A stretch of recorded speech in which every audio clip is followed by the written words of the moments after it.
ایک گاؤں میں دو بلیاں رہتی تھیں۔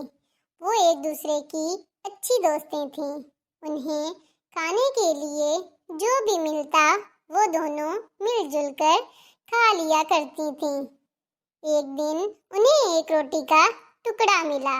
اسے دونوں نے تقسیم کر لیا، لیکن تقسیم کے بعد دونوں میں لڑائی ہو گئی۔ ایک بلی کہنے لگی، تمہاری روٹی کا ٹکڑا زیادہ بڑا ہے۔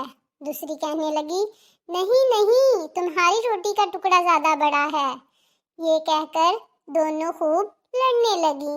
روٹی کی تقسیم کو لے کر جھگڑا بڑھتا ہی چلا گیا، لیکن دونوں کے درمیان صلح نہ ہو پائی۔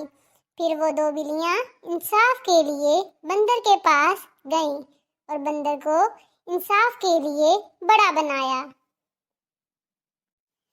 بندر نے ایک ترازو لیا اور روٹی کے ٹکڑوں کو الگ الگ پلڑوں میں رکھ دیا۔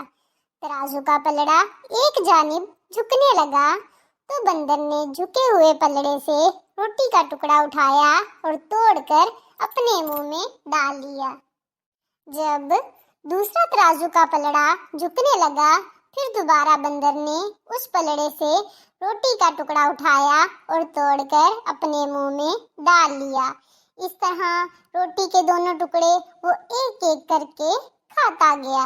بندر بار بار روٹی کے ٹکڑے کھانے سے روٹی کا بقایا حصہ تھوڑا سا رہ گیا۔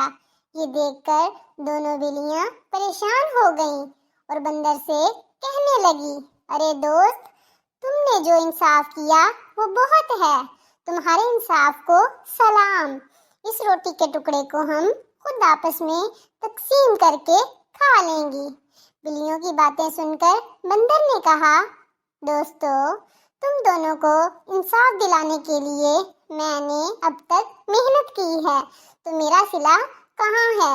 یہ بات کہتے ہوئے روٹی کا بچا ہوا ٹکڑا بھی اٹھا کر اپنے منہ میں ڈال لیا اور بندر وہ ٹکڑا کھا گیا۔